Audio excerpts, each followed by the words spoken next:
Let's talk about some of your television work in the mid-50s, actually. Ford Television Theater. You did some work with Larry Parks, actually. Yeah, that was what they called screen gems, and that was filmed, but for television. And that was at Columbia Pictures. They did those over at Columbia. And I did two of those. One was called A Smattering of Bliss, I think, and the other was called The Penlands and the Poodle. And that one I know was directed by Bill Asher. I just saw Bill Asher recently in Palm Springs. What was it like working with your husband on those shows? Oh, well, we loved working together because we did quite a few road companies together. We did Cactus Flower, we did Plaza Suite, and then we would do Summer Stock and do all of the Chestnuts, Tunnel of Love and Marriage Go Round and all of those, and Anniversary Waltz. And a lot of couples can't say this, but I think Larry was my favorite person to work with.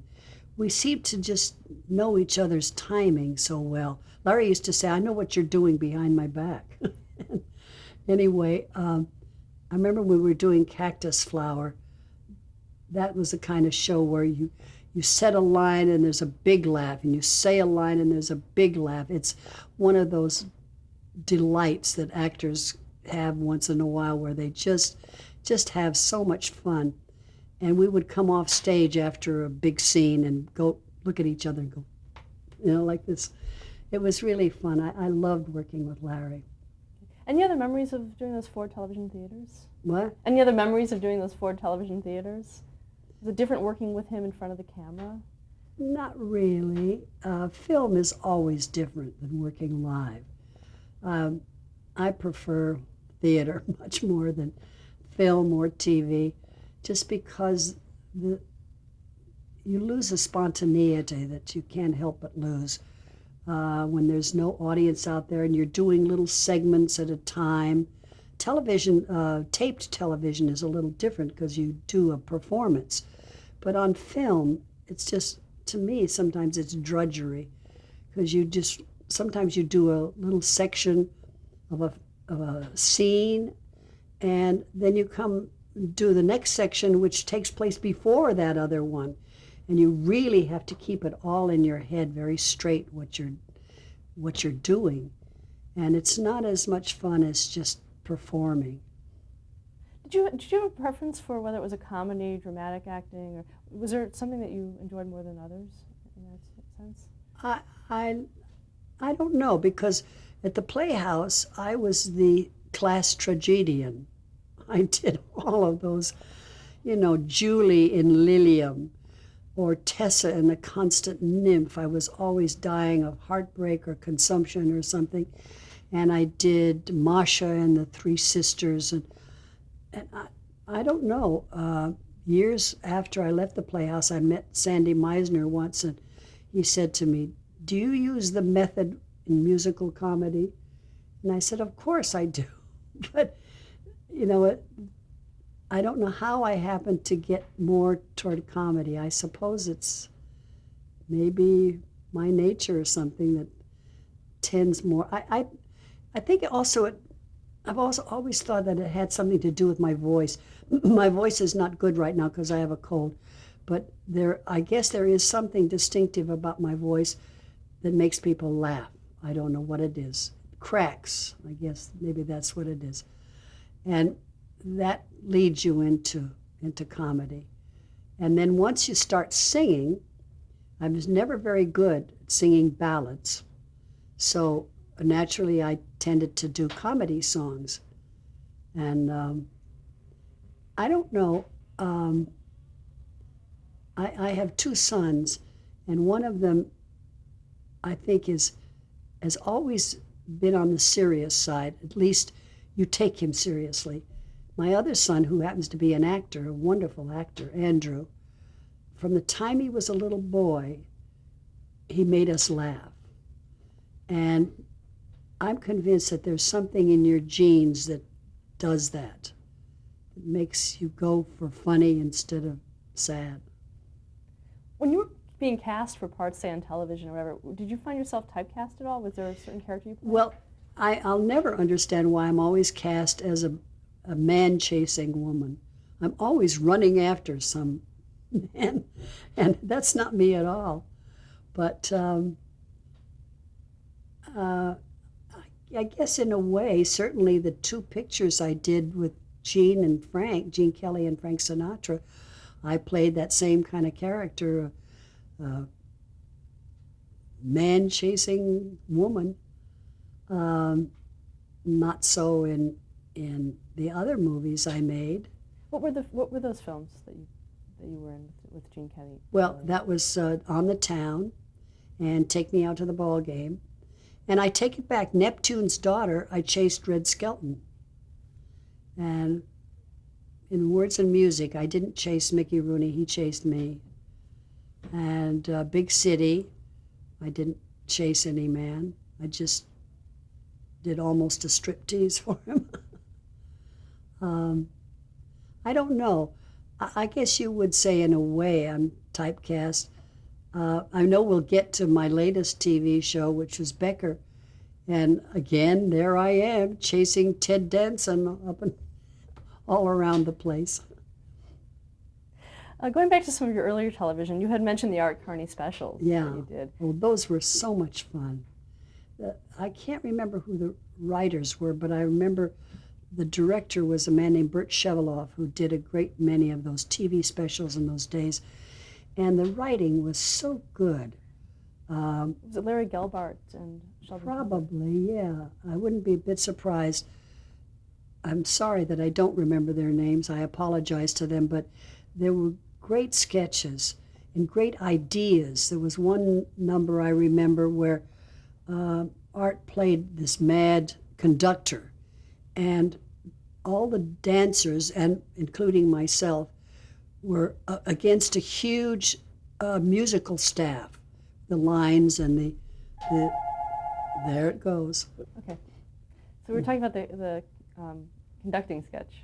Oh, and so there's this big musical staff in back of us, and there were, I think, maybe 6 of us with black tights and black derbies, but I think I had a white derby, and we were in toe shoes, which was something for me to get into, and we would take our place on the staff according to the music like this, and I was the whole note at one point.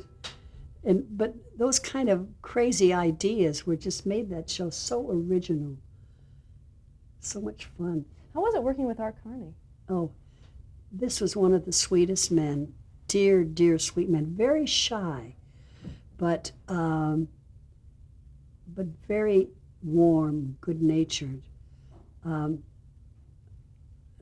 told him a joke once, and I'm not going to tell you the joke, but it made him laugh so hard that the tears were running down his face. But he was that kind of person, just related to people, and at the same time being very shy. What other kinds of things did you do on those specials? Well, I did a duet with Mel Torme, I think. And then I did a number with Dick Van Dyke. And it was like one of his first things he ever did on television. And he played a Spanish dancer called Jose Bodegas. I always remember that. I reminded him of that just recently when I saw him. He said, "Oh my God, I'd forgotten that." And I think that was a sketch about Woman of the Year, and he was like a photographer taking pictures. And it sounds like nothing, but it was so well written that it was very funny. Let's talk about the Chevy Show. Do you remember working on that? Yeah, that was with Art Carney, and not Art Carney, Art Linkletter. The Chevy Show was Art Linkletter and Alan Young. And there's a picture in my bathroom of Alan Young watching me jump in the air about 3 feet. It was a cowboy actor, I can't remember his name, was in that also. That was sketches. I think I must have sung a song, but I can't remember what it was. The Lloyd Bridges Show? Lloyd had his own series, and so Lloyd, the Bridges family are our closest friends. Lloyd was best man at our wedding, and Dottie and I are very close friends, and I'm Jeff Bridges' godmother, and I've known Bo since he was 4 years old. So our families are very close, and my oldest son, Garrett, that you met, is the godson of the Bridges. And so, Lloyd was the kind of man, he believed in nepotism, and that included friends. And whenever he could get a friend in his show, he would. And he's always pitching for Andy, my actor son, to be on something of his. So did I do 1 or 2 shows of his? I can't remember now. But, working with Lloyd was like working with my husband, just a delight. The Fugitive in 1964. Oh, yeah, that was with David Jansen. It was an interesting thing that happened with that. He had amnesia or something, and he was put into this hospital, and I was the social worker in the hospital, and I recognized him and knew he was a fugitive and did everything I could to save him. When the police were coming into the hospital thinking they might find him, I rushed him out and got him on a train and everything. And it was an interesting thing that happened. The last scene that we had together, he's thanking me, and he starts to say, and he can't remember my name. And he says, "I'm sorry, I've forgotten your name." And that's like, breaking my heart that he can't. I've done all this for him, and he doesn't remember my name. And when we got to that scene, David Jansen said, "Well, that's a stupid line. Let's cut that." And I said, "Oh no, please don't cut that," because my reaction to it was important to me as an actress to show how heartbroken I was. And he said, "Oh, well, why?" And I said, "Well, don't you know that all the women in your show are in love with you? That's why they save you. That's why." And he went, "Oh, I didn't think of that." So, and he said, it was kind of sweet. He said, when you first start a series like this, you make up your mind you're just every show is going to be the best you can do. And then he said, after a while, you get so tired, you just hope you get through it. And I thought that was kind of interesting. Stop for a moment? No. Okay. We were talking about The Fugitive. Yeah. Well, do you want me to repeat that story? Do you think it's all right? I think it's okay. Okay. You also worked with Ivan Dixon on that. Yeah, that's episode. right. Ivan was on it, right. Any memories of working with him? Yeah, I didn't have too much to do with him on that. But I think that's the only time I ever worked with Ivan. How did you come to be cast in All in the Family in 1973? Well, that's kind of a cute story. Norman Lear was press agent, one of the press agents for Call Me Mister in New York many, many years ago. And he once confessed to me that in those days he had a big crush on me. But I think he was about 22 and I was 26 at that time. Anyway, as Norman was just 80 years old a few months ago. It was between Seda, what's her name? Seda Thompson? Seda Thompson, right. I started to say Thomas, I knew it was right. Seda Thompson and myself.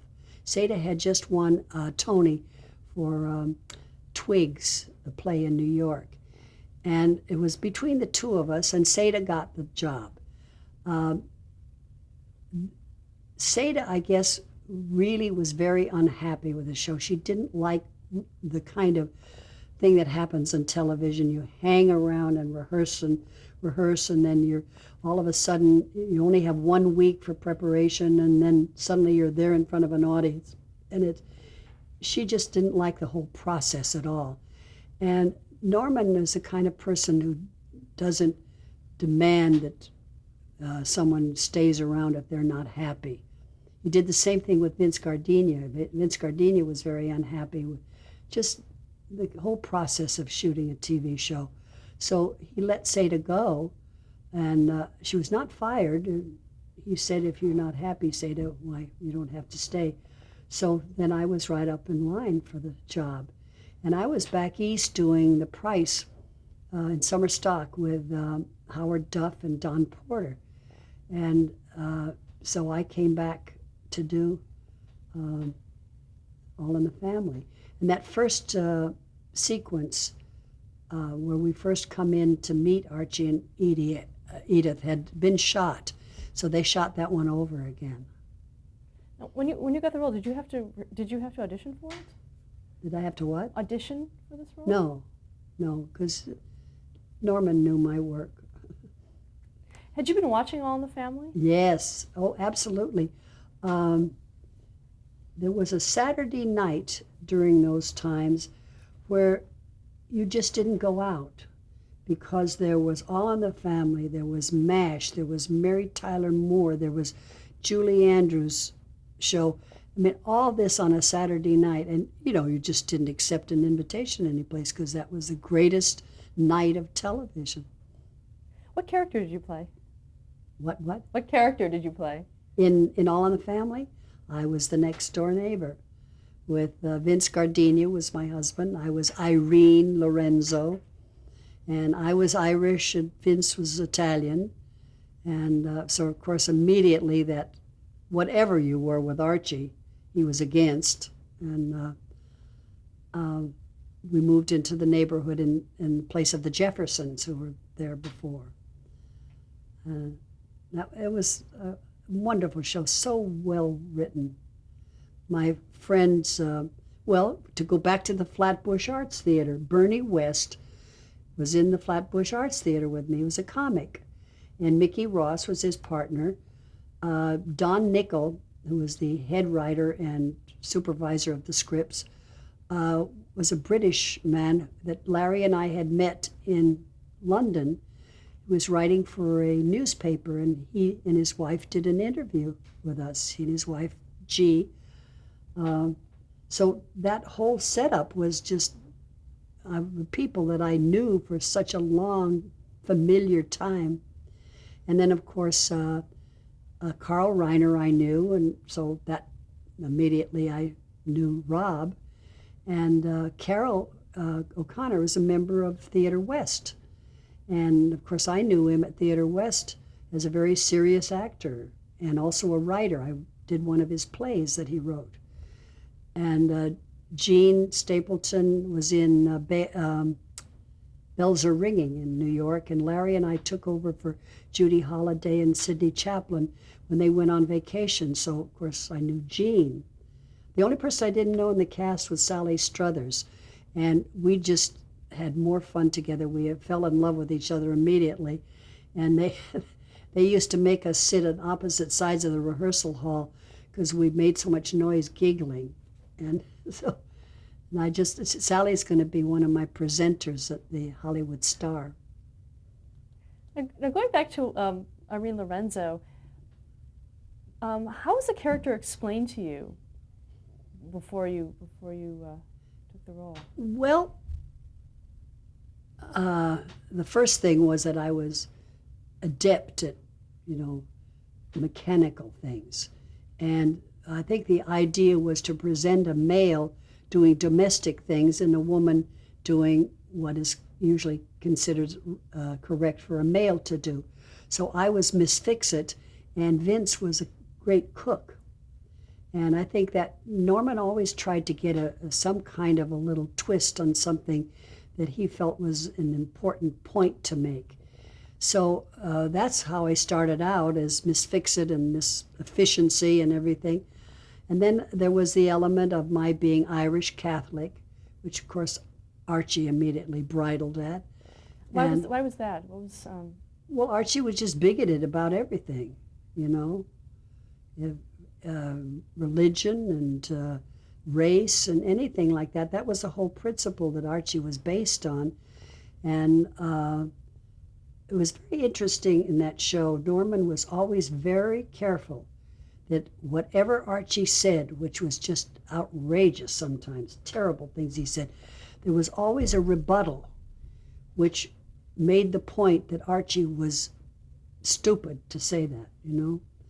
And one of my purposes, I think, in the script was to be that person who cut him down and really set him straight. So I think that was one of my purposes in the script. And then to be a friend to Edith. I think that was another one of my purposes. So all of the scripts that where I was involved with Archie would be one where I became foreman of his department. And I mean, that just enraged him that a woman would be his boss. And another one where we shot pool and I beat him at pool. Incidentally, I've never been able to play pool. Rob Reiner showed me how to just take the positions. And I think he made the shots with a close-up camera. That was Archie is Cursed. Pardon? The name of the episode was Archie is Cursed. Yeah, Episode. probably. Yeah, I can't remember what the name of that one was. And one of the other famous episodes was the breast cancer one. Don Nickel called me one day and said, "How do you feel about playing someone that's had breast cancer operation?" And I said, "I'm an actress, you know, whatever you give me, it's fine." And he said, "Well, I just wanted to ask because I said some actresses would feel kind of squeamish about playing that." And I said, "No, that's fine." And he said, "Well, good, because that's going to be the Christmas show."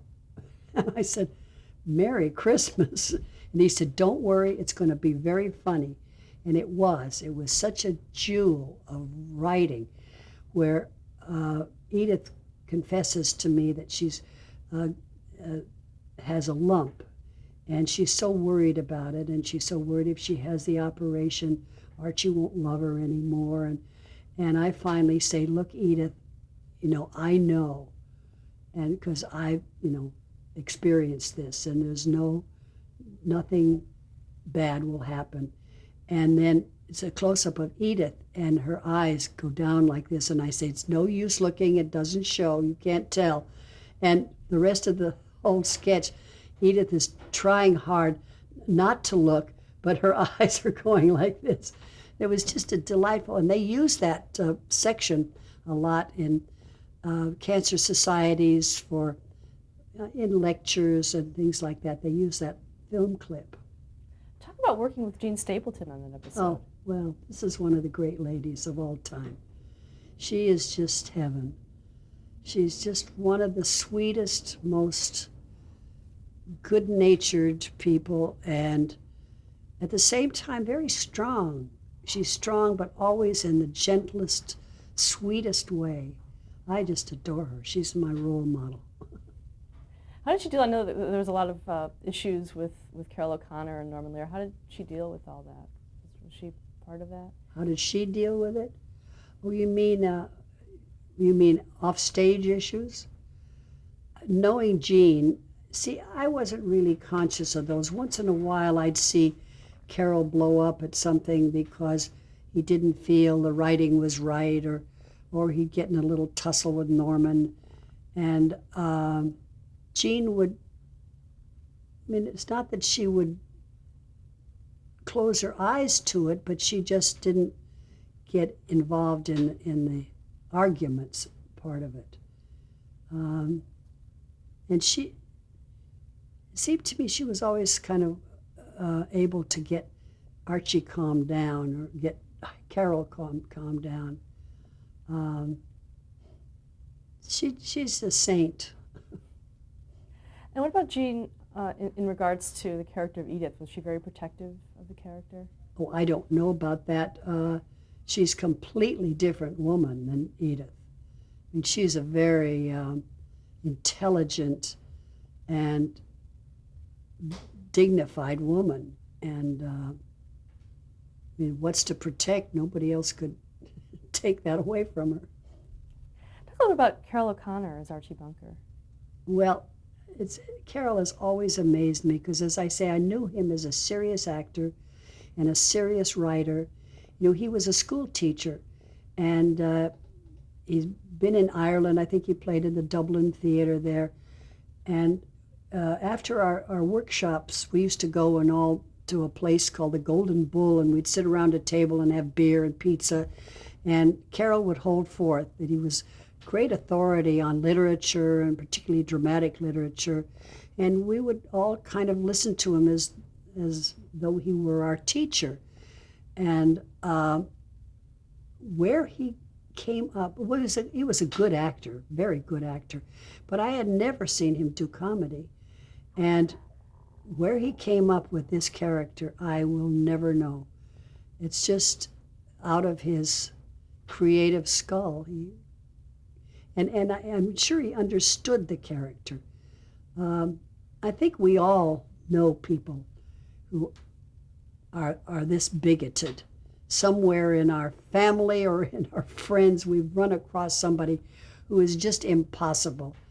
And he caught that, and yet I think he caught the fact that the person was a human being, which I think is better than just making him an out-and-out villain, because I think we have to understand that some of the villains are charming and have feelings too. And what's dangerous about them is that we get hooked into their charm and without realizing how bigoted they are. Talk about Sally Struthers as Gloria. Oh, she's a pussycat. She's such a darling gal.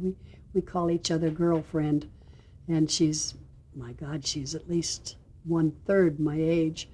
And she's just so much fun and so talented. I always thought it was a big crime that she didn't get to play Mae West. I think there was a television show some number of years ago about Mae West, because she could do the most devastating, wonderful imitation of Mae West. And she could have looked like Mae West, you know. And she's sing, dance, she could do anything. I work with her now in the last few years on the big AIDS benefit that I do every year. She takes part in that. And she always does something just outrageously funny.